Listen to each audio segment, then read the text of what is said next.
Bueno, pues vamos ya a pasar a la última ponencia del bloque histórico, que la va a impartir el profesor Emilio Grandío Seoane, que es profesor titular del Departamento de Historia Contemporánea y de América de la Universidad de Santiago de Compostela.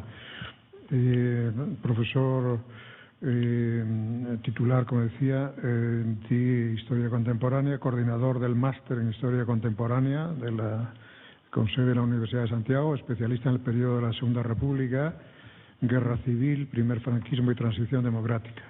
Entre otros temas, actualmente trabaja sobre intervención exterior, clandestinidad y represión política en el noroeste de la península ibérica tras la Segunda Interuniversitaria Guerra Mundial o sobre nacionalismo y sociedad civil en el siglo XX.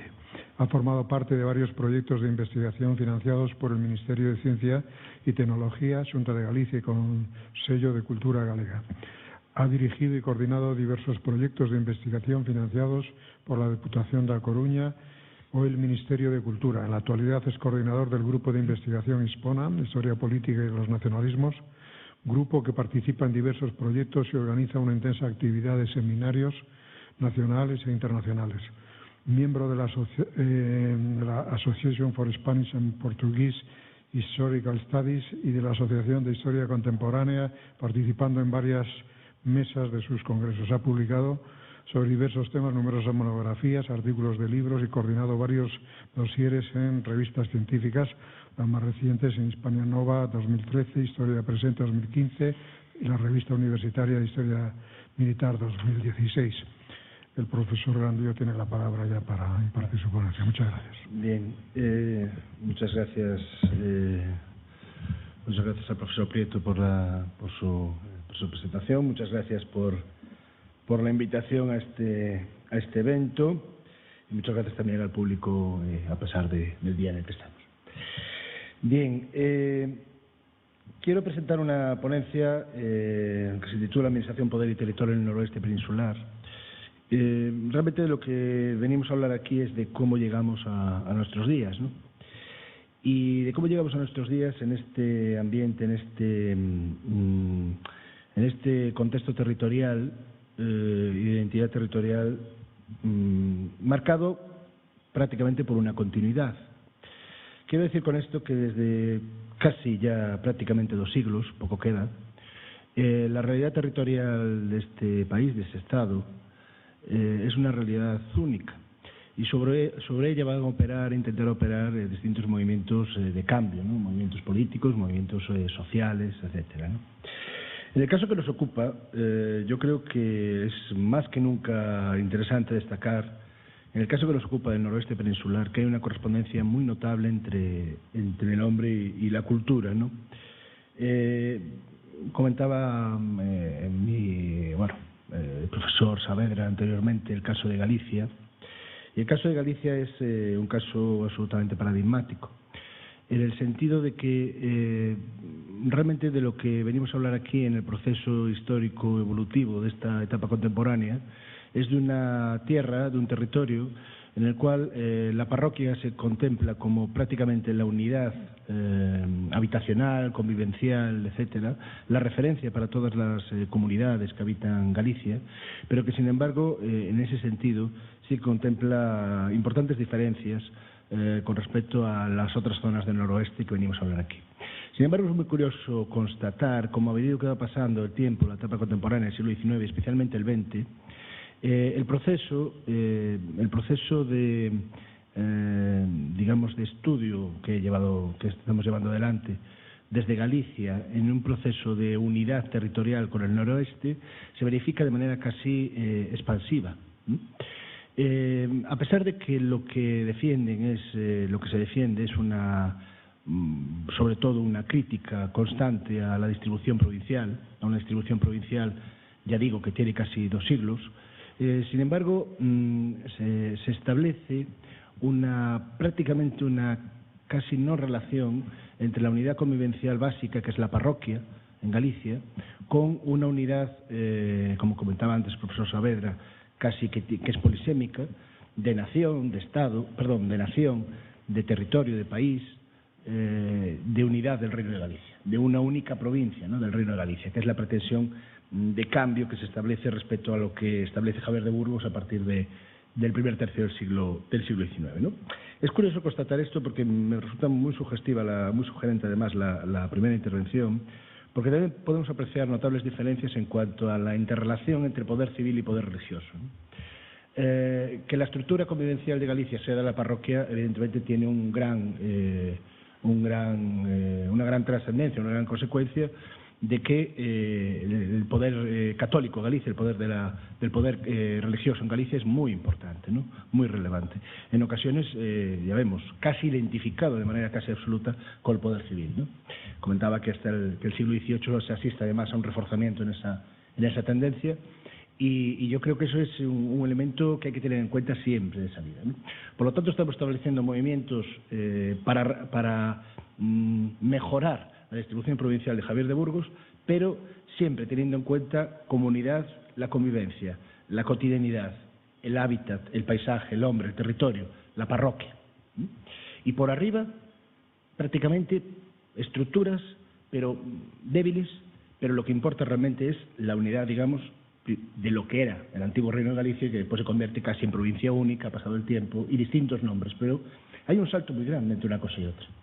Y también es cierto que la fractura que se establece, la fragmentación social en Galicia es muy notable y eso provoca eso en gran parte, ¿no? Bien, quiero decir simplemente una cuestión. Para el historiador, evidentemente no hay regiones eternas, sino zonas en permanente cambio. Creo que las ponencias que hemos visto a lo largo del día de hoy creo que son suficientemente explicativas de la influencia del individuo y de las consecuencias que el individuo en comunidad trae sobre cómo se organiza hacia el exterior, ¿no? El espacio, evidentemente, es condición en ese sentido.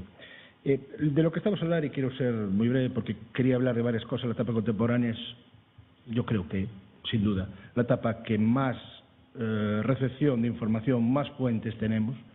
Nuestro proceso de investigación es un proceso distinto en gran parte respecto a las otras épocas. Tenemos que venir casi desde el abstracto y desde lo general hacia lo concreto y no al revés, como se produce, o entiendo que se produce casi en la mayoría de otras épocas, y por lo tanto tenemos que intentar abstraernos de esa posición. Hay una condición sine qua non. La llegada del régimen liberal supone la entrada de entidades administrativas de un intento de centralización profundo y notable dentro del Estado español, de un intento de ordenamiento jurídico, político, institucional y de poner orden realmente en un mapa, en el caso gallego, en el caso del noroeste, como hemos visto, absolutamente fragmentado, y que ese proceso de centralización del poder en torno a lo que es Madrid y a lo que es decir el Estado, las Cortes, etcétera, tiene que tener un elemento de orden para poder ser administrado de manera conveniente. En ese proceso existe evidentemente el conflicto entre periferia y centro, de manera muy notable. Y eso se va a verificar aquí. E intentaré presentarlo de una manera muy breve, aunque creo que hay muchas cosas que se podría hablar. Las dos versiones del nacionalismo español del siglo XIX son dos versiones no enfrentadas, complementarias en buena parte de los casos. La parte de los moderados presenta una España muy uniforme, muy centralizada, monolítica, como regla general, después iremos a los casos concretos. La parte progresista, hay una clara tendencia a la descentralización, sin duda ninguna, pero la descentralización no en torno, el propósito de la descentralización no es en torno a entidades autónomas de carácter mediano, territorial, sino a cuestiones locales, a cuestiones muy de carácter local. Aquí se establece un conflicto de intereses permanente a lo largo de toda la etapa contemporánea entre los gobernadores civiles y los alcaldes, y entre los gobernadores civiles como elemento de intermediación fundamental del poder político en la etapa contemporánea. Cada provincia tiene un centro provincial. Ese centro provincial tiene un gobernador civil, relacionado directamente con el Ministerio de Gobernación y con el Ministro de Gobernación, Fomento o como se le quiera llamar. En ese proceso de centralización entran en juego otras instituciones, la creación de otras instituciones que intentan dar una identidad a esas provincias, una identidad más comunitaria, de colectividad, etcétera. Las diputaciones que son, a lo largo, yo creo que de todo este proceso que podemos ver a través de mi discurso, las grandes derrotadas en el sentido de la identidad territorial del proceso contemporáneo español, ¿no? Por lo menos desde la perspectiva de Galicia y desde la perspectiva, creo que del noroeste o de una conformación del noroeste se puede ver. Bien, quiero saltar en gran parte, ya porque el profesor Saavedra lo ha dicho de manera notable, cómo se abandona el antiguo régimen, un régimen señorial, provincias históricas en Galicia, multiplicidad de jurisprudencias, en algún caso podía haber varias jurisdicciones en muy pocas casas, es decir, entremezcladas, un auténtico puzzle, un auténtico galimatías, y era absolutamente necesaria sin duda esa reordenación. La primera tentativa de reordenación territorial se plantea con las Cortes, ¿no? Las Cortes de Cádiz. Bien, en las Cortes de Cádiz hay que tener en cuenta que el contexto es un contexto de la patria en peligro, un contexto en el que el régimen señorial estalla, o casi, sin encontrar un sustituto. Hay que buscar una alternativa a este proceso. Y, por lo tanto, se renuevan las que eran las juntas, las antiguas juntas de Galicia. Y aquí se diseña la provincia. Sin embargo, hay que tener en cuenta también un proyecto que quedó varado, evidentemente porque el control del territorio no se establece por parte de la nación francesa, que es la división en prefecturas de José I. La división en prefecturas de José I pretendía, desde luego, ir más allá del cambio que se estableció con Javier de Burgos. Pretendía establecer prefecturas más amplias, en el caso concreto de Galicia, establecer 3, y no solo, es decir, hacer abstracción en este proyecto, se intentó hacer abstracción del territorio establecido de manera previa y intentar reflejar en la medida de lo posible esa unidad convivencial, ¿no?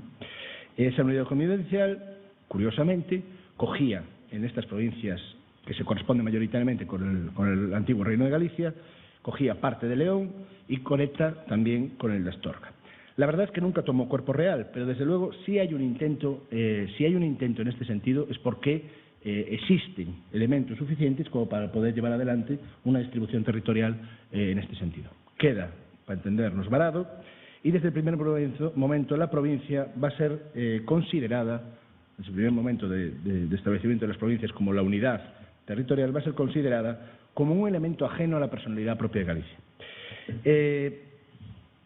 Realmente el eje vertebrador de lo que primero será el provincialismo, precisamente en este sentido, por eso tiene este nombre, el provincialismo, el regionalismo, y posteriormente el nacionalismo galleguismo en su contenido más amplio para entendernos, el eje vertebrador va a ser realmente la lucha contra el provincialismo, no contra la estructura en provincias.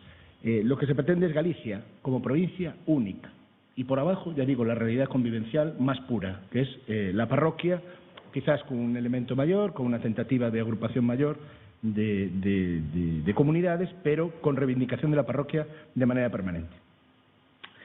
Bien, tras el levantamiento de Riego se establece la primera división administrativa de España. El artículo 11 de la Constitución del 27 de enero de 1822 sobre división provincial sanciona la división del territorio en provincias. En gran parte se cogen las directrices del proyecto de 1813. España se divide en 50 provincias y 2 insulares. Algunas, como ya veremos también posteriormente, se crean ex novo, como es el caso del Bierzo, ¿no? Con la Villafranca del Bierzo. Bien, tanto en 1822 como en 1833, todas estas provincias eran equivalentes en categoría, con una diputación y con un jefe político nombrado por el gobierno. En general, esta distribución territorial se respeta en general los límites de los antiguos reinos de la Corona de Castilla y los de Aragón. A esta distribución se ajustarán las demarcaciones de tipo militar, judicial y de hacienda. Es decir, la prioridad es el establecimiento de relaciones de carácter político, porque lo importante es la prioridad de la centralización del Estado, para obtener mejores recursos, mejor gestión, desde una perspectiva en todos los ámbitos, militar, económica, hacendística, etc. Hacienda, etc. La provincia es el eje con una persona eje, gobernador civil. En este caso, inicialmente, subdelegado de fomento, porque el ministerio se llamaba de esa manera, subdelegado de fomento. Es curioso constatar cómo existe una gran estabilidad a lo largo de toda la etapa contemporánea en esta distribución. Prácticamente no se ha cambiado la distribución provincial de Javier de Burgos. Esto es muy interesante, con la excepción de las provincias canarias, que se dividen en 1927. Hay arreglos territoriales en alguna provincia, cuestiones concretas, pero la verdad es que la distribución de 1833 y después de 1834 queda prácticamente sancionada hasta el final. En este tránsito, entre 1822 y 1833, van a quedar fuera de las 4 provincias gallegas, por ejemplo, algunas comarcas que se consideraban pertenecientes al antiguo Reino de Galicia, de habla gallega, como ya comenté, de las provincias de Oviedo, León y Zamora. Quedan fuera, se les distribuye, digamos, fuera del ámbito competencial gallego. Especial incidencia tiene el caso inicial los límites con León, ¿no? Por ejemplo, la distribución de José I metía zonas de Orense en el antiguo Reino de León, ¿no? En el antiguo territorio del Reino de León. Se constituye el Bierzo, se constituye como provincia. Textualmente se indica que esta medida es tan necesaria en política como indicada en la naturaleza. Y bueno, hay cierto interés de distintos pueblos de León en ser incorporados al partido de Valdeorras, al partido judicial de Valdeorras, el Barco y en concreto también a Galicia. En el decreto de enero de 1822 se crean 4 provincias gallegas y se crea también la de Villafranca del Bierzo, con capital en Ponferrada. Lo que se establece es una ruptura de los límites tradicionales de Lugo, de la provincia de Lugo, incorporando los pueblos a la izquierda del Navia y de Orense, segregando Valdeorras, que pasa al Bierzo. El informe de Bauzá indicaba de esta última, de Ponferrada, que aunque era una provincia pequeña, era necesaria, entre otras cosas por encontrarse el país que la compone todo cerrado, con puertos intransitables gran parte del año y con conformidad de costumbres y producciones. Lo cierto es que dura 11 años, prácticamente coge, digamos, la opción, el gobierno absolutista por el medio, pero realmente dura formalmente 11 años. Bien, en 1833, la división del 33, que ya digo, se adapta en parte, va a provocar protestas. Protestas en ciertos lugares, por ejemplo en Cataluña, entre otras cosas por la distribución interna que tiene Cataluña en comarcas que desaparece en la interna. Sin embargo, en Galicia no hay protestas de carácter muy general, más que cuestiones concretas. De hecho, las diputaciones gallegas se instalaron de manera muy rápida. Saltamos a 1846. En la sublevación progresista de Solís de 1846, que va a dar inicio a lo que será los primeros elementos de regionalismo gallego, de galleguismo, en ese llamado provincianismo, hay un planteamiento ya claro de ir en contra de la división en provincias. 1846, ya digo, poco tiempo después.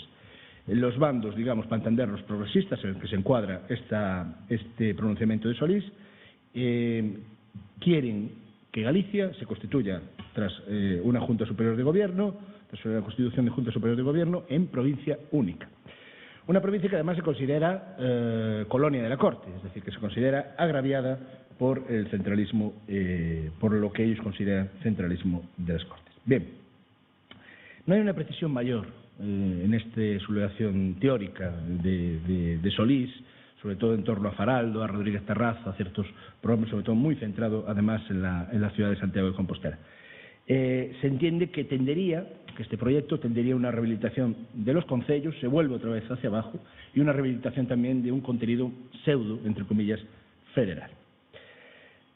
En 1869 se comienzan a establecer ciertos elementos de oposición, ya con una identidad propia de noroeste, de intentar agrupar en otros. Porque yo creo que hay una cuestión que también tenemos que tener clara. Si bien estamos hablando de Galicia, Asturias, León, parte de Zamora, pero también hay que tener en cuenta la parte norte de Portugal. En este momento no llegamos aquí. Será en el siglo XX cuando comience ya de una manera más intensa y además en todos los ámbitos, élites, movimiento obrero, etcétera, etcétera, las relaciones, la petición de establecimiento de una estructura pseudo-federal o federal, ya de manera decidida, en torno a también en relación interestatal, también con Portugal, con el norte de Portugal, perdón. En 1869 se realiza, como estaba diciendo, la primera tentativa de realización, o que creo ver, la primera tentativa de realización. El Pacto Galaico-Asturiano de los Republicanos Federales, del 8 de julio de 1869, que se firma en Coruña.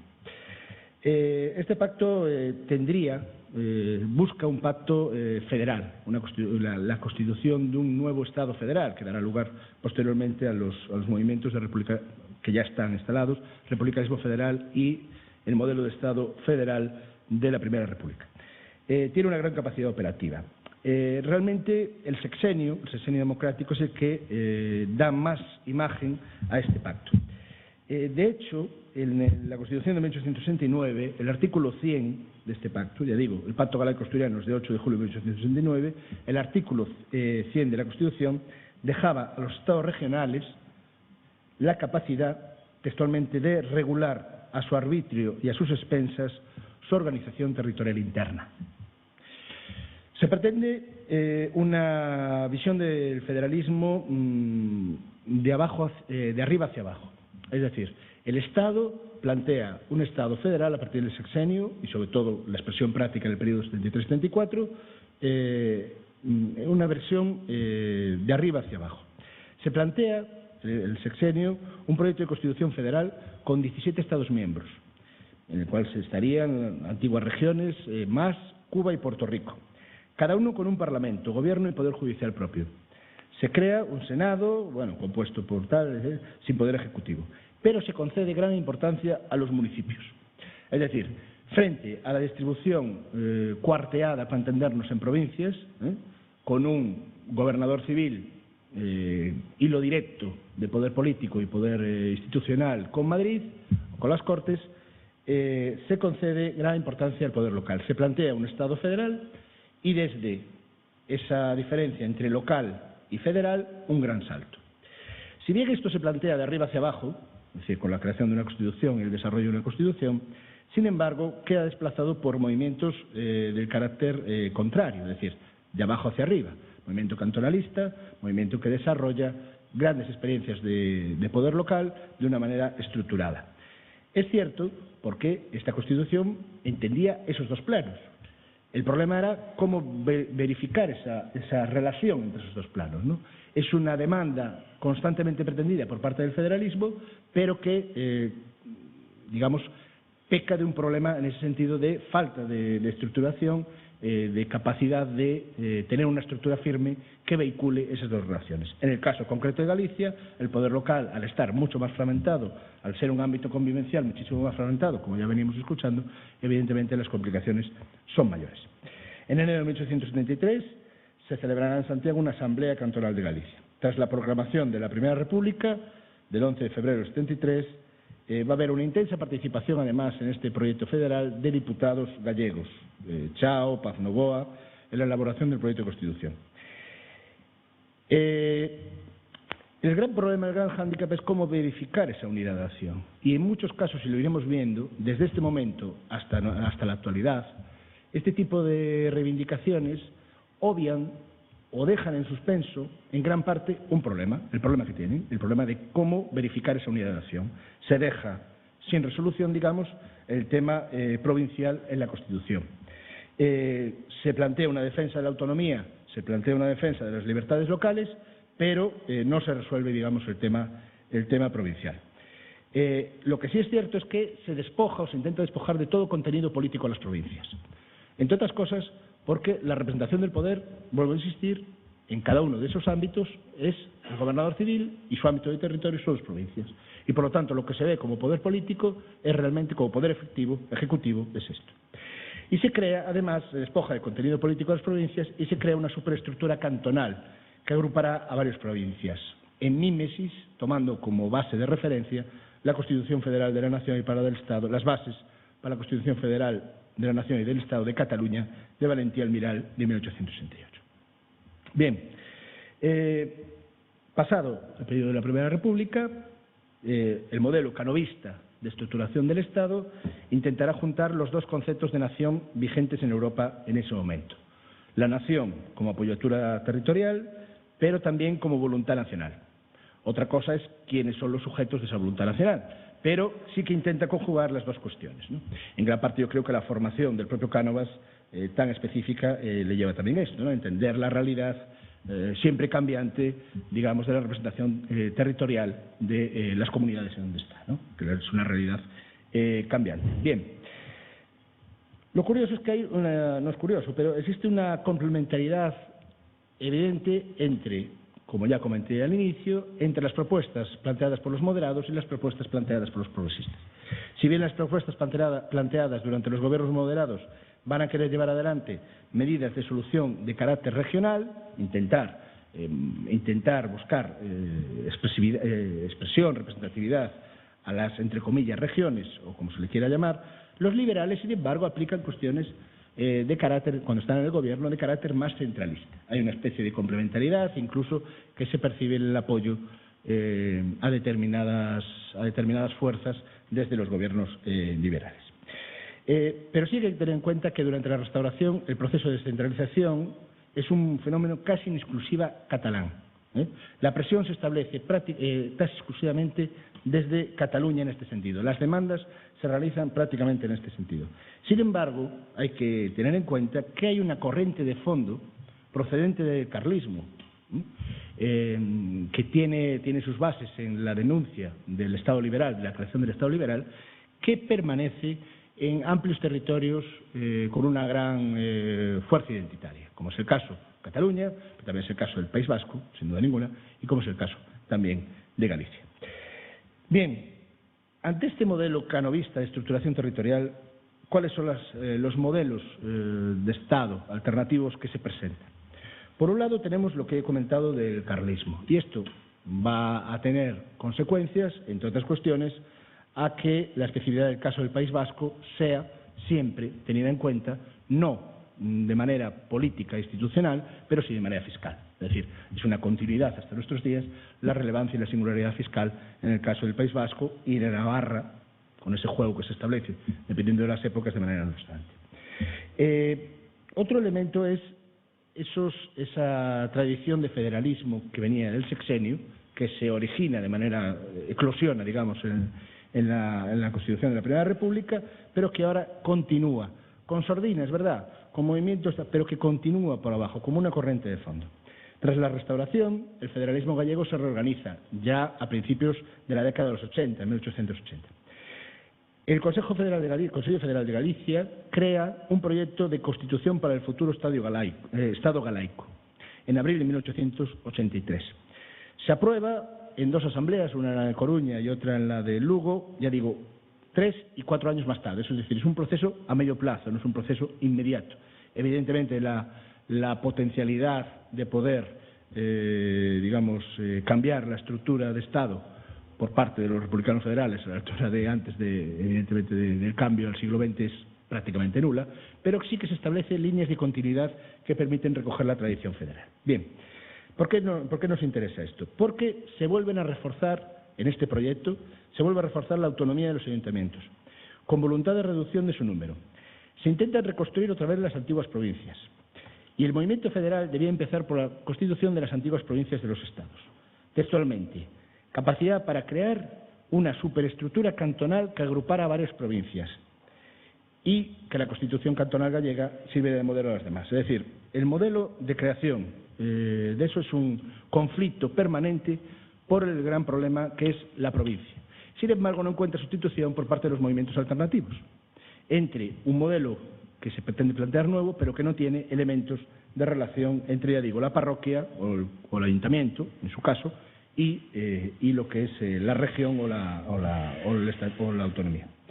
Bien, hablábamos del carlismo, hablábamos del federalismo. ¿Y el nacionalismo cómo entiende esto? Bien, por un lado tenemos el nacionalismo gallego, tenemos a Brañas, digamos dentro de las dos grandes vertientes. Brañas, perteneciente y heredero, evidentemente, de la tradición carlista, alude a un referente orgánico, volvemos a lo mismo, parroquia y región, y alude directamente a que la doctrina regionalista va a introducir al Estado en una nueva organización, pero sin matizar internamente. Por otro lado, tenemos a Murguía. Murguía plantea un peso mucho mayor del Estado, un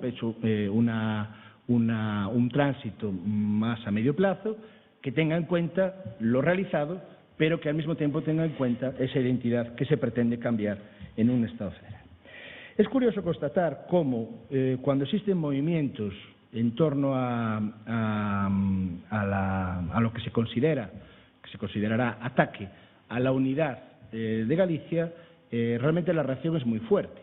No existen grandes movimientos organizados políticamente que estén en instituciones ni que tengan un peso, entre otras cosas, por el desarrollo social y económico del país gallego, pero sí que cuando en momentos puntuales la reacción de defensa, digamos, de la unidad de Galicia y de sus territorios, digamos, de su territorio identitario común, para entendernos, es fuerte, ¿no?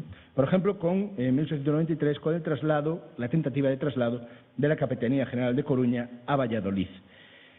Es curioso constatar cómo en los distritos militares de 1811, Galicia constituía con León y Asturias el sexto distrito, solo Galicia con León y Asturias. Otro elemento más en el cual podemos verificar esta unidad convivencial permanente. La reacción frente a la tentativa de traslado fue muy notable, no solo de la ciudad de Coruña, sino de toda Galicia, y fue protagonizado y capitaneado fundamentalmente por sectores regionalistas. Bien, el único proyecto de descentralización que tuvo éxito realmente, desde la distribución provincial de Javier de Burgos, fue realmente el proceso de las mancomunidades, y en concreto la Mancomunidad de Cataluña. La Mancomunidad de Cataluña, que duró entre 1914 y 1923, fue el gobierno unificado de las 4 diputaciones catalanas. Bien, ante esa presión catalana de creación de la Mancomunidad de Cataluña, inmediatamente surgen opciones de agrupar también territorios y provincias en distintas mancomunidades. Por ejemplo, se proyecta una mancomunidad castellana con centro en Madrid, que llegaría a Cuenca, Segovia, Ávila, Soria y Burgos, pero, por ejemplo, no tocaría ni Salamanca, ni Zamora, ni Valladolid. O, por ejemplo, una mancomunidad, se pretende realizar también, es un proyecto, ya digo, una mancomunidad de las 10 provincias de Castilla y León, y, bueno, se quitaba Logroño, con capital en Burgos. Realmente no pasaría de proyecto, pero, es decir, las peticiones seguían existiendo, ¿no?, en torno a un proceso más, si se quiere, más racionalizador en el contexto de la distribución territorial. Y es curioso también cómo en los primeros momentos del directorio, del directorio militar, ya en 1923, una nueva reforma, también proyecto que no pasa de proyecto, pretende unir Asturias y León a Galicia. Se considera de notable potencialidad y parece que la preponderancia, digamos, de centralidad del proceso de poder iría sobre Galicia.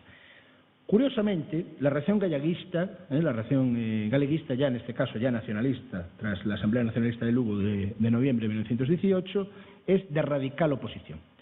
Se entiende desde los manifiestos galleguistas de sectores vinculados, se entiende como una manera de dividir y fracturar competencias y potencialidades, y por lo tanto su poder.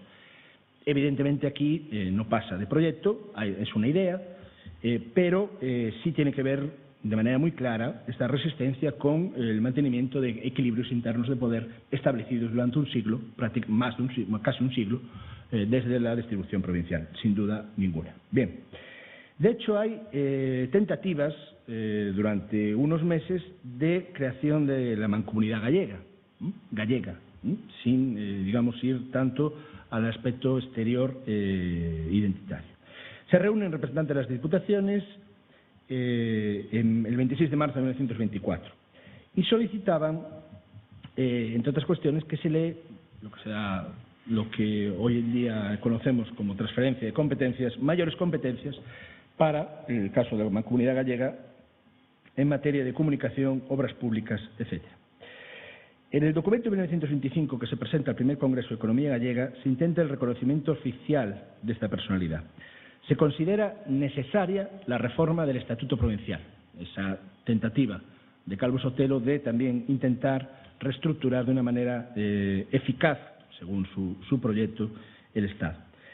¿Por qué? Porque se considera necesaria para resolver la contradicción de la personalidad regional y local y la imposibilidad de alterar las actuales provincias. Otra vez el estatismo de las provincias. Bien, Losada Dieguez plantea, que es realmente el que pilota en gran parte los avances en torno al proyecto de la mancomunidad, plantea un proceso de regionalización, le llama así, regionalización espontánea. Un proceso, textualmente, iniciado en el seno del mismo pueblo que aspira a constituirse en región diferenciada con caracteres propios, para llegar por etapas plenas de normalidad hasta los límites del más amplio autonomismo dentro de la total agrupación ibérica, es decir, una reordenación total del territorio en torno a eso que se van a llamar mancomunidades. Calvo Sotelo jugó un papel aquí muy importante en la redacción de los estatutos provinciales y locales. Su actitud, de manera muy clara, frente al hecho diferencial catalán, provoca que los procesos de mancomunidades se vayan frenando prácticamente. En el caso de Galicia, cuestiones internas, vuelvo a hablar de los equilibrios de poder internos en Galicia y en otros lados, en otras provincias, que dificultan la creación de esta mancomunidad. Por ejemplo, el caso de la mancomunidad gallega no se logra por una práctica total oposición de los diputados de la provincia de Lugo, por poner un caso. En 1926, esto es de 1924, en 1926, 2 años después, ya nadie habla del tema en Galicia. Queda prácticamente en aguas de borrajas, el directorio militar se transforma en una dictadura y esa dictadura, con un amplio recorrido, sobre todo teniendo como dirección de la estructura territorial a Calvo Sotelo. Bien. El único precedente del actual Estado autonómico, como ya sabemos, es el periodo de la Segunda República. Pero realmente, si nos atenemos a la literalidad, en la Segunda República solo llegaron a funcionar las instituciones catalanas. El Estatuto Vasco se aprobó en octubre de 1936, el gallego se aprobó en las Cortes de Montserrat en 1938. Durante el periodo estricto de lo que se llama Segunda República, porque después del 36, a pesar de que existen cortes y permanecen las cortes, es otra historia, y esto hay que entenderlo también de esa manera. La fractura de la guerra y del golpe, la fractura, mejor dicho, que provoca el golpe, es evidente. Incluso la catalana, a pesar de ser aprobado el Estatuto de Autonomía y vigente, fue breve, sobre todo por los periodos de suspensión, especialmente tras octubre de 1934, ¿no? Bien, el nacionalismo de la Segunda República, ¿cómo entiende el proceso identitario del noroeste? Pues yo creo que lo entiende de una manera, es la manera quizás más desarrollada en cuanto a la constitución de un espacio identitario común del noroeste.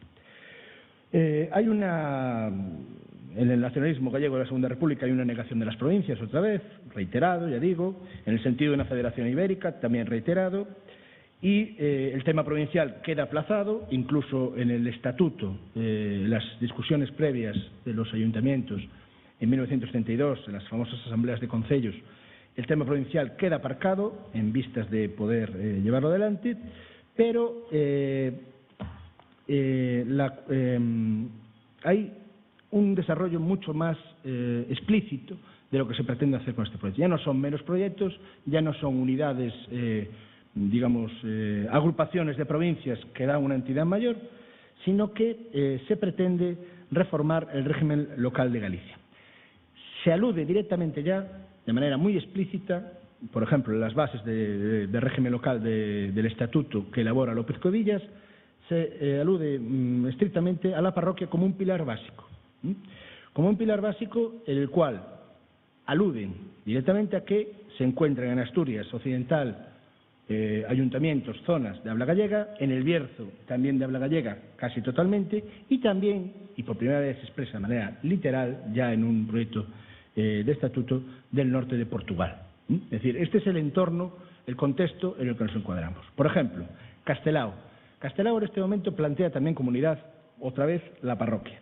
Respecto a las comarcas, por ejemplo, no intenta copiar modelos interiores del Estado, sino que intenta copiar modelos de otro Estado, del portugués.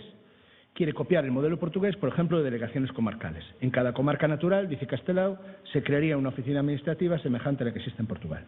Las demandas sobre el Bierzo, en los años de la Segunda República, son notorias, incluso por personajes políticos no que podríamos pensar a priori, no especialmente muy involucrados en el tema. Es decir, un señor como Portela Valladares, que durante los años de la Restauración se encarga del gobierno de Barcelona y del control de la mancomunidad de Barcelona. Sin embargo, aquí habla, por ejemplo, en su obra Ante el Estatuto de 1962, Portela Valladares habla de que al salir del Bierzo, la tierra, las gentes, el ambiente, cuanto vemos son extraños para nosotros. Nada nos dicen, es un mundo nuevo, otro país, al salir del Bierzo. Es decir, se pone la frontera, evidentemente. Este es el contexto de la creación de un Estado federal. Un proyecto de creación de un Estado federal que el enunciado genérico del Partido Galeguista en estos años habla de lo siguiente.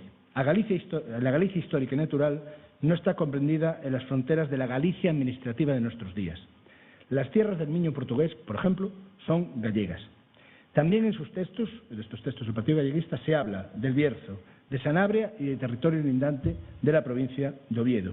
Textualmente, incorporación a Galicia de las tierras colindantes que tengan comunidad étnica, histórica y lingüística con ella. Una salvedad, un paso más. ¿Cómo se realizaría esto? Se realiza siempre teniendo lugar el entramado jurídico-administrativo, legislativo de la Segunda República, es decir, a través de plebiscito. Es decir, a estas zonas se les tendría que someter a un plebiscito, como también se les somete en la aprobación de los plebiscitos estatutarios, tanto de Galicia como del País Vasco como de Cataluña, para ver la posibilidad de integración dentro de la estructura gallega. Bien, es más, en todos los proyectos previos, no solo en el Partido Galeguista, no solo en las declaraciones del nacionalismo, en todos los proyectos previos, anteproyectos, proyectos de estatutos, desde el 1 de mayo, junio de 1931, se establece esta cuestión. Es decir, siempre hay esta demanda de, digamos, de aumentar el ámbito de ese territorio, de esa identidad que se llama Galicia en el Estatuto de Galicia, ampliando. Bien, por ejemplo, el profesor Xavier Castro también cita en ocasiones movimientos vecinales de protesta en 1932, en Sanabria, en zonas de Navia de Suarna, por poner un caso, en este entorno, en el entorno de la integración en el Estatuto gallego. Bien, todo esto, este tipo de descripción programática que establece el Partido Galeguista, es importante porque no solo por lo que nos afecta en el ámbito noroeste, sino por una circunstancia que va a tener su desarrollo a partir de los años de la transición democrática, que es el concepto de galleguidad. Y el concepto de galleguidad, en el sentido más amplio, llevaría también en un territorio de altísima emigración también a aquellos habitantes nacidos en Galicia y sus descendientes que están viviendo en otros estados. De manera muy destacada, evidentemente, en América Latina. Esto se plantea, pero veremos después cómo va a tener su repercusión, sobre todo con determinados gobiernos después de la transición. Bien, golpe militar, guerra civil, el franquismo, evidentemente, lleva al extremo la centralización del Estado, todo esto desaparece. A partir de los años 50 comienza a cambiar la percepción, no solo de este tema, sino de muchos otros. Es decir, los años 50 son una década crucial para entender la bisagra del franquismo. Realmente yo creo que el franquismo como franquismo se crea como élite administrativa propia, con sus peculiaridades más que conocemos hasta su final en los años 50, por poner un ejemplo. Y, por ejemplo, historiadores como Vicens Vives planteaban ya en este momento la historia de un proceso histórico-económico español con 4 polos: castellano, catalán, andaluz y norteño. No explícitamente gallego, ¿vale?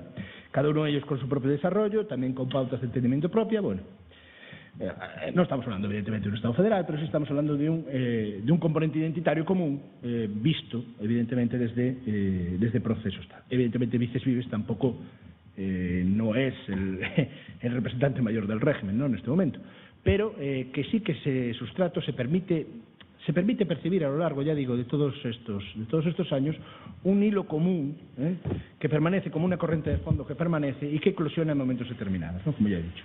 En los años 60, esta corriente de buscar referentes explícitos, identitarios, en zonas amplias, pues no se percibe evidentemente en la dirección ideológica y política, pero sí se percibe en cuestiones de carácter económico. Es decir, la estructuración de polos de desarrollo, la estructuración de cuestiones de este estilo, tienen sin duda una gran referencia, una gran base en estructuras de ámbito convivencial y de reparto, digamos, de zonas que no tienen una representación política ni institucional, pero que sí, evidentemente, se percibe esa realidad, ¿no?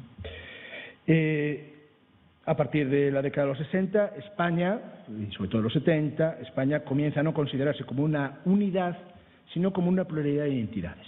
Esto es un proceso evolutivo. Es decir, posiblemente hoy en día nos pongamos a hablar esto y no sea el planteamiento común, pero sí que a la altura de los años 70 esto sí era mucho más visible, y cada uno con un ritmo distinto. Y en el momento de llegada de la democracia, la Constitución actual, la Constitución del 78, tiene muy en cuenta, hay que tener en cuenta esta cuestión, tiene muy en cuenta la Constitución de la Segunda República. Rasgos comunes hay muchos. Es decir, la referencia, aunque explícitamente no está dicha de una manera reiterada, no se contempla la transición como hija, para entendernos, de la republicana y de la Constitución republicana, sí que la tienen en cuenta porque es la antecedente inmediata como democracia, aunque de los años 30, no de los años 70, en España. Y rasgos comunes, por ejemplo, que tienen en común en cuanto a la estructura territorial, la Constitución republicana y la Constitución 78. Por ejemplo, hay una ambigüedad del tipo de Estado. No se define de manera clara realmente el tipo de Estado. Dos, ninguna de las dos dibuja el mapa de las autonomías en la Constitución. Realmente será a posteriori y dejará a los entes locales su conformación. Entes locales, vuelvo a insistir. ¿Por qué se hace esto? En gran parte por una cuestión puramente pragmática, para que los ciudadanos de provincias que se consideren agraviados por distribuciones territoriales o lo que sea, evidentemente no voten en contra del referendo de la Constitución que había que sacar de manera inevitable, ¿no? En tercer lugar, ambas rehuyen de fijar el nivel de competencias, dejando que los asuma cada elaboración de estatutos por separado. Cuarto, existe también, como en el caso de los estatutos de la Segunda República, un presidente de la comunidad autónoma que será elegido por el Parlamento de este. Y en quinto lugar, un procedimiento complejo, muy complejo para su aprobación. La aprobación de los estatutos durante la Segunda República es de una enorme exigencia en cuanto al número de censados que necesitarían para la aprobación del estatuto, en cuanto a varios filtros, tanto por parte de las Cortes como etcétera, etcétera. Y en sexto lugar, que la resolución de conflicto entre estas zonas iría al tribunal, en este caso constitucional, en el caso de la República, al Tribunal de Garantías. Bien, lo decisivo realmente en este momento, sin duda ninguna, como todos sabemos, fue los debates de la ponencia constitucional. La ponencia constitucional también podemos verlo, si se quiere, como un pacto de San Sebastián distinto. Un pacto de San Sebastián que se establece entre las fuerzas del régimen opositoras a la monarquía, en el caso del Pacto de San Sebastián, en 1930, pero que en este caso está dirigido por el Estado. Dentro de esta ponencia constitucional hay alternativas muy diversas, evidentemente. Pero el primer borrador, el que se plantea de salida, es un sistema general de autonomías de un corte claramente federal, que sin embargo se ve recortado de manera notable por parte de las críticas, especialmente de los representantes del centro-derecha, para entendernos. Por otro lado, hay que tener en cuenta también que la presión internacional que se establece, esto se localiza sobre todo cuando uno va a ver archivos exteriores, la presión internacional que se realiza sobre los representantes políticos de estos años respecto del tema de la estructura territorial de España es muy fuerte. En los papeles, por ejemplo, que he encontrado en Gran Bretaña, en los papeles del Foreign Office, hay una presión reiterada porque el tema de las autonomías, el tema estatutario, no se desboque. De hecho, directamente, ahora hablo así un poco, quizás sin tener referencias concretas de papeles, pero que no se convierta realmente en un Estado federal. ¿Por qué? En gran parte, la cuestión catalana y la cuestión del País Vasco era evidente, era un elemento evidente, por circunstancias distintas. La catalana porque era un tema absolutamente recurrente desde mediados del 19, la del País Vasco por el problema, evidentemente, de la violencia terrorista, pero que no se podía ir más allá. Y no se puede ir más allá por una cuestión puramente pragmática, es lo que entienden estos informes. Y por una cuestión puramente pragmática, porque el interés, evidentemente, por parte de estos representantes británicos o de la Europa occidental, para entendernos, en España, era de la inserción de España, sin duda, en el mercado común. Es decir, el interés es mutuo, no solo de España, sino también, evidentemente, de las otras potencias de que entre, de los otros países de que entre. Pero lo que no quieren, y esto sí que lo dicen textualmente, es un sistema de negociación en todos los ámbitos de la entrada de la Unión Europea a 5, 6, 7 bandas. Es decir, por ejemplo, plantean la cuestión de la pesca, ¿no? Y dicen, bueno, que vamos a tener que plantear cuestiones de la pesca con los catalanes, pero con los del País Vasco y con los gallegos, si las competencias estatutarias llegan a este punto. Quiero decir, hay un problema hay una cuestión claramente instrumental, un beneficio claramente instrumental en que el Estado federal no se desarrolle por parte de las negociaciones que se van a establecer, por ejemplo, para la próxima futura entrada en la Unión Europea. Intención, sin duda, de entrar en la Unión Europea, que el franquismo ya lleva reiterando casi desde mediados de los años 50. Bien, se optó en este ámbito territorial por resolver los problemas más urgentes. se aplica el término nacionalidades, no se aplica el término regiones, se queda en un terreno intermedio, se incluye a Galicia dentro de la, bueno, ya veremos, de la vía más rápida, dentro de las nacionalidades históricas, y se deja el resto en un grado muy superior de indefinición. Está muy claro el caso del País Vasco, el caso de Cataluña, y también, hasta cierto punto, de Galicia, también tiene sus cuestiones, si queréis después ahondamos en ellas, pero provoca una auténtica fractura. El caso del Estatuto de Galicia dentro de la propia derecha gallega, pero bueno, bien, ya contaremos esto. Lo que sí, Suárez adoptó una estrategia práctica para llevar adelante, digamos, estas dos vías inteligente. Una estrategia profundamente pragmática. Ya digo, se resuelven los problemas más urgentes. Y se establece algo parecido a lo que pasó en el Pacto de San Sebastián, pero al revés.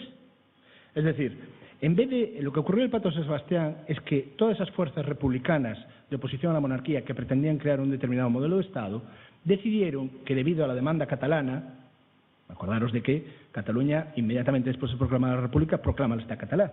Bueno, las demandas en ese sentido de una España federal son constantes y ha llegado el Pacto de San Sebastián también por parte de las organizaciones políticas catalanas. Bien, se deja, en virtud de la intercesión además de Indalecio Prieto y de otros, la Rus también la apoya, etcétera, y se deja este tema, el tema de la estructura territorial del Estado, para las Cortes, que se aprobara en las Cortes Constituyentes, que en el entorno de la creación de la Constitución también se llevara adelante estos debates, no antes. Sin embargo, aquí no.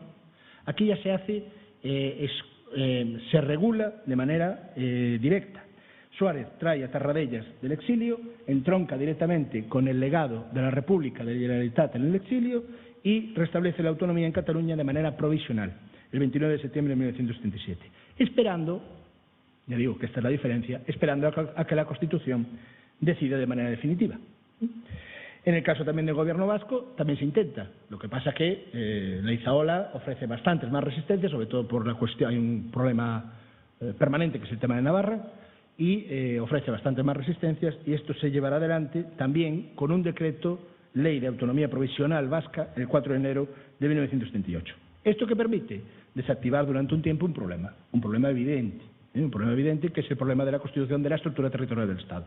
Es evidente que la presión digamos, de las comunidades que pretendan llevar adelante esto sin Cataluña y sin el País Vasco es muchísimo menor, evidentemente, y por lo tanto lo desactiva durante un tiempo. En otras regiones, ¿cómo se va a llevar adelante? Pues el proceso en otras regiones se lleva adelante, primero se montan asambleas de parlamentarios, es decir, primero se eligen diputados. Estos diputados después montan asambleas de parlamentarios, son los que tienen decisión, porque son los primeros representantes elegidos populares, aún no había habido elecciones municipales. Segundo, se instaura una preautonomía por decreto ley y se nombra un presidente elegido en esta asamblea, también con negociaciones internas, sin representatividad exterior, sin plebiscito, sin cuestiones de estilo. Luego habría una comisión mixta paritaria entre Gobierno central y preautonómico para los traspasos de servicios, de competencias. Y después se aprobaría, se redactaría el estatuto y posteriormente se aprobaría en plebiscito. Pero el desarrollo estatutario estaba fijado de antemano. Es decir, el inicio es muy importante para saber el proceso, cómo se lleva adelante. Dos vías de acceso, como todo el mundo entiendo que sabe. Una vía de acceso perteneciente a las nacionalidades históricas, en el cual, y otra vía de acceso ordinaria con bastantes más complicaciones. La vía de acceso rápida dejaba la salvedad de que cualquier otra que no fuera, es decir, se establecía que por esta vía irían solo las nacionalidades históricas, es decir, aquellas que tuvieran un estatuto previo en la República, es decir, Cataluña, País Vasco y Galicia, pero se deja la salvedad de que cualquier otra puede entrar con 3/4 partes de los municipios de cada una de las provincias que se quieran integrar. Y en este caso por aquí se coló Andalucía. Es decir, es la única que se cuela por esta vía y en virtud de esta cuestión. Todo lo demás del proceso de estructuración territorial se encalla. De hecho, hay problemas tanto en la redacción del Estatuto en Galicia como, evidentemente, en el caso de Andalucía. Ya digo, hay una fuerte presión exterior, fuerte presión internacional para que esto se lleve adelante de una determinada manera, no de otra, ¿no? Bueno, las fechas en concreto.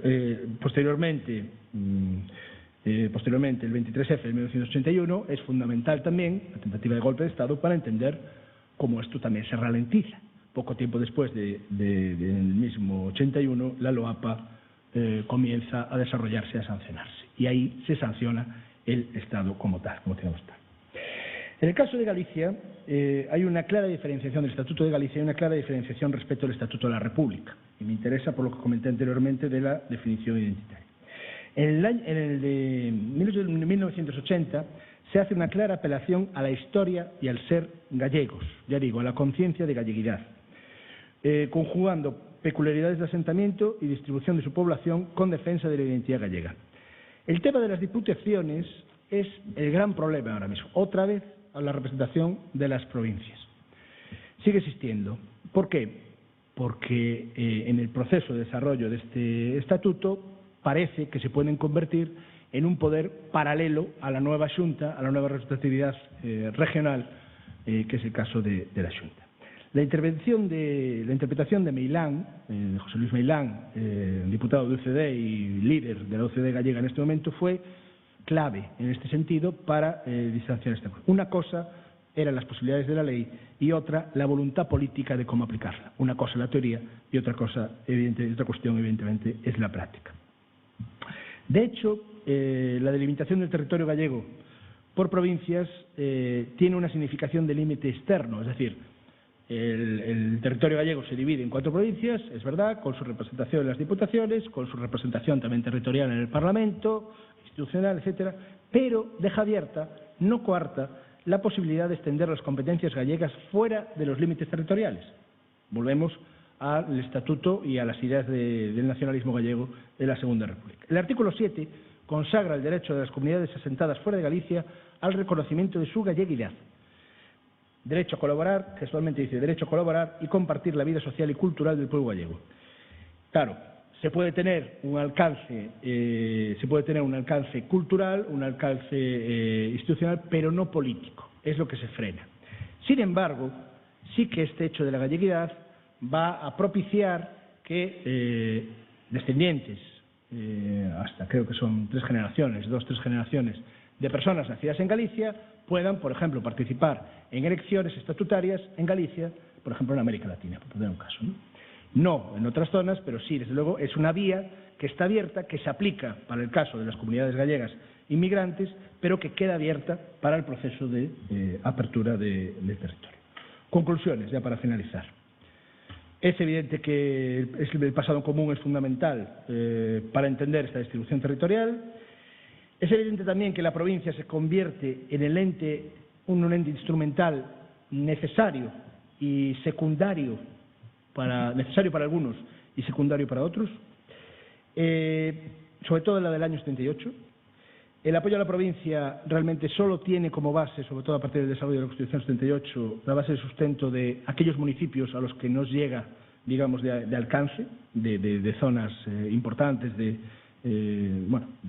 territorios nucleados por una ciudad o por una villa importante, y tendría que ser sustituido en el fondo. Bien, lo que sí es cierto es que las actividades del noroeste se verifican, y hay un hilo conductor, ya digo, a lo largo de todo este proceso de casi 2 siglos. Primero, hay un tránsito evidente, convivencial, de relaciones comerciales, económicas, sociales, evidente. Segundo, hay que tener en cuenta que hay un punto de partida muy confuso. El punto de partida confuso, en el ámbito en el que estamos hablando en esta ponencia, es el cruce entre el siglo XIX, la bisagra del siglo XIX. Es un punto de partida confuso porque la fragmentación territorial del antiguo Reino de Galicia, sus competencias, sus relaciones, no tienen una institución jurídica, que aglutine. El Bierzo y el norte portugués también entran, en este ámbito de relación convivencial y, por lo tanto, no hay una unidad, ¿no?, que se visualice cara al exterior. En tercer lugar, que en varios elementos, no solo de carácter institucional, se verifica esta realidad convivencial constante. Por ejemplo, a principios del siglo XX, las primeras tentativas que se establecen de agrupación en el ámbito sindical, de agrupación de carácter regional, tienen en cuenta tanto el norte de Portugal, Galicia, el norte de Portugal y también parte de Asturias. Por ejemplo, agrupaciones de carácter del republicanismo federal, como ya hemos venido comentando, de movimientos de oposición al Estado liberal, también tienen esta unidad como referencia, es decir, la unidad de un espacio cercano a lo que hoy podríamos llamar noroeste. E incluso, podríamos hablar, ya digo, incluyo el norte de Portugal, incluso el contrabando podría verse como un reflejo de una identidad común, más allá de las fronteras, es decir, la realidad del contrabando existe en Galicia, existe en Portugal, de una manera muy semejante y con relaciones de cotidianidad, ¿no?, que no están escritas en ningún lado, en muy pocos sitios, pero que existen. Y las permanencias, que ya digo que existen a través de todo este hilo conductor. El Pacto Galaico-Asturiano del Republicanismo Federal, los planteamientos iniciales de José I, la mancomunidad, la tentativa de mancomunidad de 1924, la división militar de 1813, el desarrollo de los estatutos, el desarrollo de la idea de galleguidad, etc. La gran polémica sobre la distribución territorial será siempre, en la etapa contemporánea, su subdivisión. Otra cosa es la alternativa a ese modelo, pero será siempre su subdivisión, una subdivisión que se entiende desde el ámbito territorial del que estamos hablando como forzada de manera permanente y en el cual existen otras entidades, pero sin capacidad, ya digo, de intermediación. Realmente, bueno, no tengo mucho más cosas que decir, más allá de que estoy a lo que queráis preguntarme buenamente. Nada más, muchas gracias.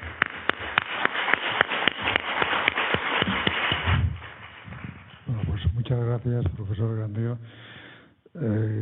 Yo creo que a todos ahora pues se nos pueden ocurrir montones de preguntas porque estamos en lo que pudiera ser el cogollo de lo que estamos pasando como país actualmente, ¿no? Entonces, pues así como toda la trayectoria que hemos recorrido desde las primeras ponencias, desde la Edad del Hierro, pasando por la romana, la Galaecia, luego la Edad Media, la moderna, y ahora pues todo nos lleva a, no voy a ocultar que también es uno de los objetivos de por qué, o una de las razones también de ser, de por qué está este bloque temático en un congreso territorial que se denomina de Noroeste Ibérico, ¿no? Entonces, aquí el problema que tenemos ahora es que creo que estas preguntas encajarían todas muy bien en lo que va a ser la mesa redonda, con lo cual yo me gustaría que hiciésemos ahora muy poquita pregunta, profesor Gandío, más que nada por no diferenciarlo del resto de los ponentes que han tenido su ocasión de tener esa oportunidad, pero preferiría que esas cuestiones que sin duda van a surgir sobre esa supuesta realidad histórica del noroeste ibérico, pues las dejásemos para la mesa redonda propiamente. Entonces, bueno, pues si hay unas preguntas en la sala que, en fin, se ocupasen estrictamente de ese recorrido que ha hecho el profesor sobre la edad contemporánea en cuanto a la idea de noroeste, pues se formularan ahora mismo y dejásemos para toda la visión histórica y terminando la contemporánea para la mesa redonda. Entonces, ¿hay alguna pregunta? El tema del federalismo, bueno, se me ocurren montones de ellas, ¿no?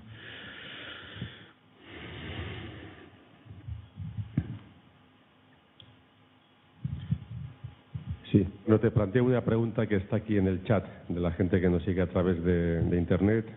No me plaza, te pregunta si cuando te refieres a León, te refieres a las tres provincias, solamente a León provincia. ¿Perdón? ¿Cuando te refieres a León? Sí, que cuando te refieres. ¿Es a las tres provincias o solamente a León? No, a León, provincia de León, sí. Bueno, yo sí que me gustaría plantearle, también con una respuesta breve a ser posible, es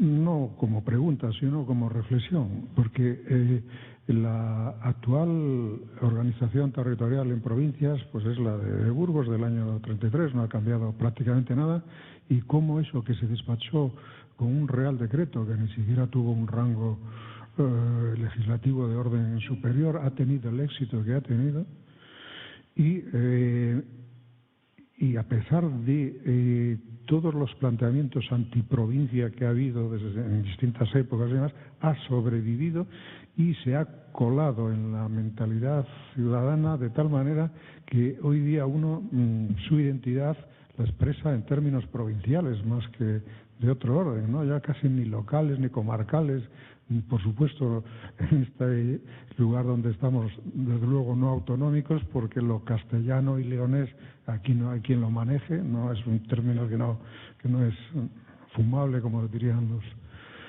los castizos, ¿no? Entonces, ¿a qué cree el profesor Grandío que se debe el éxito de la organización o de la estructuración territorial en provincias y si cree que eso será superable en algún momento? Bueno, voy a empezar por el final. Mi historia-ficción no soy capaz de adivinarlo. Lo que sí es cierto es que la estructura territorial como expresión humana es decir, no puede cambiar en cualquier momento, es mudable, ¿no? Quiero decir, no necesariamente tiene por qué ser estática, ¿no? Más bien todo lo contrario, lo que nos enseña la historia es que los procesos son mudables, ¿no? Y si algo nos enseña es eso, ¿no? Que existen otras realidades, otras alternativas que después se verifican y se convierten en realidad, ¿no? Pero respecto a lo que comentabas de que se ha colado de la identidad ciudadana, bueno, del éxito, ¿no? Es una buena pregunta, porque yo creo que la política es una explicación evidentemente personal. La política tiene dos partes. Yo las veo así, una gran parte, a gran escala, digamos, ¿no? Una parte teórica, una parte de imagen, una parte, digamos, la que la legislación y la imagen territorial al exterior juega un papel muy importante, pero también tiene una parte práctica. Y habría que hacer algún estudio conforme, por ejemplo, la estructuración provincial responde casi matemáticamente a centros de poder que se pretenden desarrollar e implantar a la altura del Estado liberal, ¿no? Y esto es evidente. El Estado liberal, cuando se crea el Estado liberal, está en ese momento en lucha realmente con otro modelo de organización territorial que es que lleva el carlismo y la vuelta al antiguo régimen, ¿no? Digamos, estructuras muy semejantes al régimen señorial, ¿no? Entonces, esas estructuras de poder que se generan nuevas y que se van a ir afianzando, pues evidentemente tienen que partir de estructuras de poder afines al liberalismo. Y seguro, yo no tengo en mente ahora, pero seguro, por lo menos el caso de Galicia, se cumple de manera casi inmediata, ¿no? Luego hay otra cuestión, los primeros pasos de cualquier cuestión en política son fundamentales, de organización política, de organización territorial, son fundamentales, porque es como yo lo digo a los alumnos de una manera, es como un esqueje, ¿no? El esqueje puede ir por un lado o para otro, pero tienes que saber moverlo. Es decir, en donde se oriente, en primer lugar, determinará en gran parte hacia dónde se desarrolla. No puede virar totalmente de rumbo, pues, para entenderlo, ¿no? Y en el momento en que se genera el Estado liberal es un Estado en guerra, ¿eh? Y un Estado que necesita afianzar suficientemente esas fórmulas, ¿no? Un Estado además que, bueno, una sociedad que lleva un proceso prácticamente desde la entrada de los franceses de idas y venidas en el cual necesitan cierta estabilidad y cierto orden que no está, digamos, en relación con lo que está ocurriendo fuera de España, ¿no? Es decir, las distribuciones territoriales en Europa, en la Europa occidental, que es lo que evidentemente ya lo tienen de una manera mucho más estructurada. De hecho, en algunos apuntes de algunas intervenciones de diputados hablan de que España en este momento, en 1833, es el único país europeo occidental que no tiene una estructuración de acorde a su desarrollo, etcétera, etcétera, y por lo tanto la necesidad es grande. Otra cosa es cómo esto dura 2 siglos. Otra cosa es cómo esto dura 2 siglos. Y ahí habría que ver en qué medida esa parte ideológica y esa parte práctica, en qué medida pesa más la práctica que la ideológica.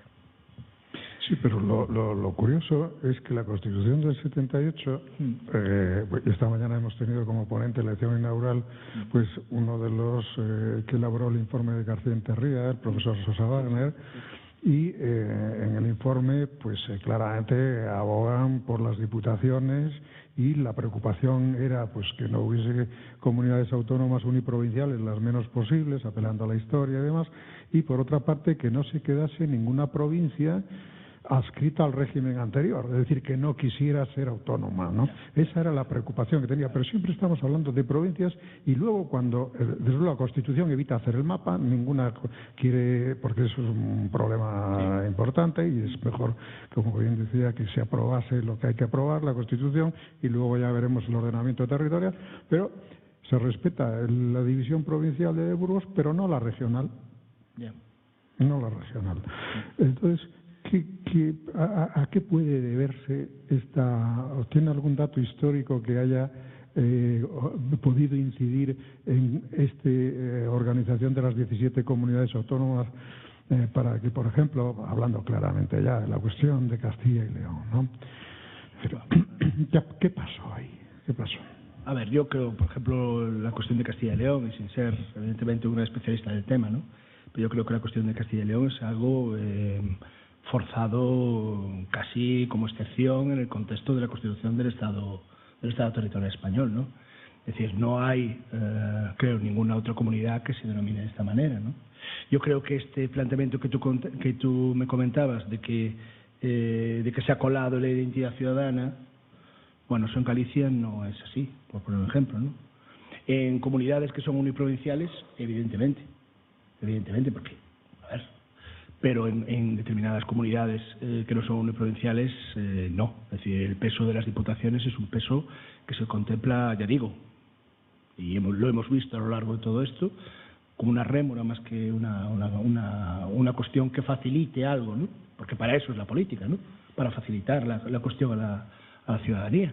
Y en ese sentido, en Galicia, por ejemplo, no se percibe de esa manera. Posiblemente en León sí, pero entiendo que en León también hay otro tipo de particularidades internas, como por ejemplo el caso del Bierzo, entiendo que también de otras zonas, en el cual, bueno, pues ahí existe creo entender, tampoco desde mi desconocimiento, ya digo, pero creo entender que existen cuestiones también que no reflejan totalmente ese tal. Otra cosa es, ya digo, hasta qué punto en ese equilibrio de poder político, ideología y prácticas, ¿quién tiene el equilibrio en esa balanza, ¿no? Bueno, creo que vamos a seguir hablando de eso.